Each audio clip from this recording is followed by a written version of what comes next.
This is Star Wars Battlefront 3, and it was never actually released. So how did I get my hands on it? Well, like all abandonware, it's available to actually play. A dev build, that is. A buggy, laggy, unfinished dev build. That's because this game was never finished. I know this wasn't developed by the guys who did Battlefront 1 or 2, this was by the guys at Free Radical. You might know them from their games like Haze. The idea though was to combine Battlefront's ground and space combat to make a multi-layer battlefield where you could switch between both styles of play in the same level. To play as a Jedi, fly from ground to space, down the capital ship and escape during its destruction sequence. This is what they pitched to LucasArts. This game was going to be released on PC, Nintendo Wii and the system this is emulated on for this very footage, the Xbox 360. And if you've heard of the spin-off game Renegade Squadron, which was on PSP, it gives you a pretty good idea of what BF3 was going to be like, but that's for another video. The guys who ported that spin-off were approached to release the PS2 and PSP quality ports of Battlefront 3, which would have been similar. Now, without boring you with the endless development history, the game was basically cancelled due to budget concerns, internal conflicts with LucasArts, restructuring of Free Radical, the developer, and the high costs and development challenges that they had to face. Now, if you want to learn more about the development history, I'll link the Free Radical Archive wiki website below, which is fascinating to read and it helped fuel a lot of the content in this video's commentary. So now let's jump onto pure gameplay and break down what we can actually play in this game. The interesting feature about this game was that it was going to feature a story-rich campaign. For some context, this follows clone troopers X1 and X2 who are secretly cloned from Jedi DNA some years before the creation of the Grand Clone Army, both of which turn out to become force sensitive and good and bad respectively in the storyline. The first mission, a training level, shows you the ropes, so you start out in a hangar and you're instructed to follow the main Jedi General, who's the protagonist that you work under. I believe later in the game you do have to kill him due to Order 66, although I didn't really get that far. Anyway, the gameplay sequence ended up glitching at this point, so when I did follow him to the hangar, the characters just stopped as the clones saluted. So I just took this opportunity to go absolutely postal on the clone troopers to test out the guns, mess with the first and third person switching, and take a look at some of the spaceships in the hangar. Now unfortunately, after I prevented Order 66 by eliminating the whole of the 501st, I was disappointed to see that the Jedi were invincible, so I couldn't kill those guys. Of course, along with the glitches and the bugs, the game does also break when you either complete or quit a level, so you basically have to restart to switch anything in this game. Now the second level, which is the real first mission, is set on Tatooine in the middle of a CIS invasion, where you have to hold out against the battle droids. It starts out with a cinematic, all of which don't yet really have any voice dialogue, but it shows the potential of what it could have been. If you ignore the lag, the game is actually pretty cool. There's a good aim assist in the game too, which kinda makes up for this. And the right hand side shows the current main objective which you have to complete. You have a blaster rifle and also a shotgun that you can switch to, so killing droids is pretty fun, although you can tell the AI wasn't really finished as the battle droids are pretty dopey and they exhibit the same default kill sound as each other, so it becomes kind of repetitive. You have to activate the communications uplink and then you make your way to the cantina where some of the clone troopers are under fire by battle droids, which you have to clear out to save them. After this, you need to make your way to the ion cannon controls, clearing more droids so you can control it to shoot down some droid dropships which are landing on the planet in an assault. Now the aim assist system is kind of broken in space, so it's hard to actually hit these ships, but it seems like a cool proof of concept. There's some missiles you can use too, which go all the way into space, which lets you see just how large the maps actually are. Then you have to go destroy the spider droid, which unfortunately is out of bounds from the cannon, so you can't just cheat and use it to blow it up. Instead, you have to take a battle tank from the hangar, and you'll realize the spider droid actually had no AI implemented to it, so it just sits still whilst you gun it down. The cool thing though is the escape sequence in the gunship straight on after. It's tricky at first to actually get in, but you can then hop on the turrets or switch seats a few times to pilot it. You can then see how cool this game is when you can fly from the planet's surface straight into the sky to enter space combat. Flying is a bit janky, but it feels pretty good. You have to board a starfighter, although every ship I tried didn't actually complete this objective, so I couldn't progress any further in the mission, so I couldn't complete it or go into the other levels unfortunately, so I just used this opportunity to test the different ships and the space combat. It's pretty hard to hit ships in the sky, mainly due to that lock-on system being really bad in space, but you can do some pretty cool spins when you're in dogfights. I decided just to board the CIS mothership, which is super cool. You can basically fly around the interior of it. There's a bunch of opening hangar doors, and it's in an arc-shaped circuit with a bunch of reactor cores that you can blow up, which I presume probably would have been the next objective if the mission wasn't just completely broken. I tried this a few times and I ended up just flying back to the surface of the planet to do some spins and tried to fight the ships down there before crashing to my untimely death and just rage quitting altogether. Although I can see the campaign did look really promising, and it's a shame they didn't finish this game, and it's a double shame that it was too glitchy for me to test out any of the other missions, which I have seen some other people manage to play. There's a bunch of returning modes and new modes though in Battlefront 3, one of which is the Hero Assault, which is now renamed to Heroes vs Villains on this rendition, which has a whole list of new characters on both of the sides. The light side, for example, has Mace Windu, Master Feroda, the new Jedi, Clone Skytrooper, Princess Leia, Chewbacca, Han Solo,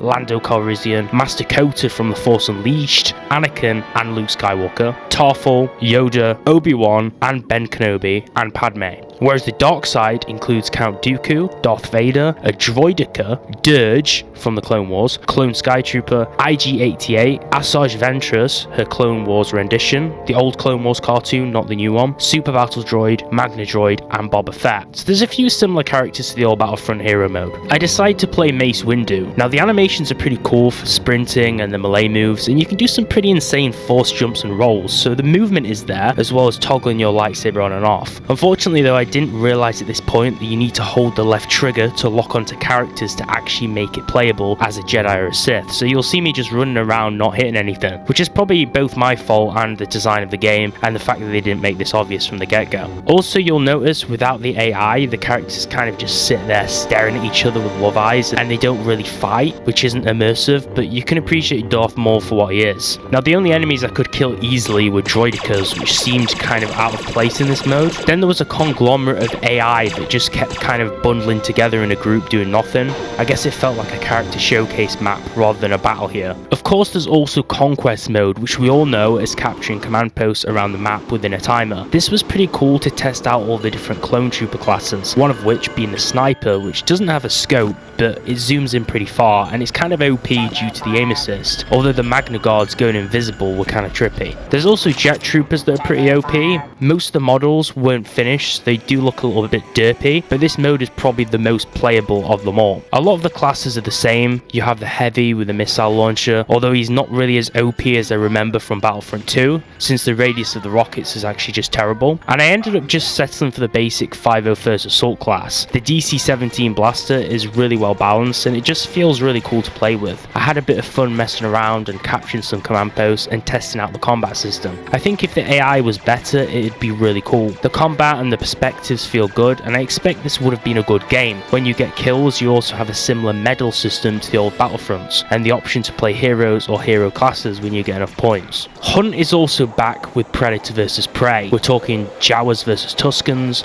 Ugnaughts vs Stormtroopers, Wookiees vs Stormtroopers, Gungans vs Super Battle Droids, or Ewoks vs Stormtroopers, which I decided to try, of course depending on the map. Endor, although it's unfinished, is actually a really pretty looking map. You can tell the level designers put a whole bunch of effort into building out the designs for this game, even though the 3D assets weren't completed. It feels like kind of a shame that the hard work was never realised in a final release game, but it's nice to see it and preserve it as part of gaming history. However, the dev build was released or leaked, so it's cool people just get to experience the developers' hard work anyway. The Ewoks at the current stage of development felt like sitting ducks, so I'm really not sure why they didn't have weapons yet. I guess the mode wasn't finished, but it kind of felt like you were meant to hide more than actually fight the Stormtroopers, because seeking out the Stormtroopers only got me killed, so it probably wasn't a very good idea. Jedi Arena was meant to be a Wii exclusive mode for lightsaber battles. It's a cool mode for recreating your favourite movie fights. This mode is very reminiscent of the Movie Duels mod for Jedi Academy, and you can pick your heroes just like in the Heroes vs Villains mode. It supports the same list of hero characters, but it's played on much smaller maps, like the Death Star 2's Throne Room for example, where you're meant to do awesome fights, although since the AI is broken, all you can really do at this point in the dev build is run around and explore the Death Star's rooms, which is actually pretty cool to see the interior. You'll notice a lot from the movies.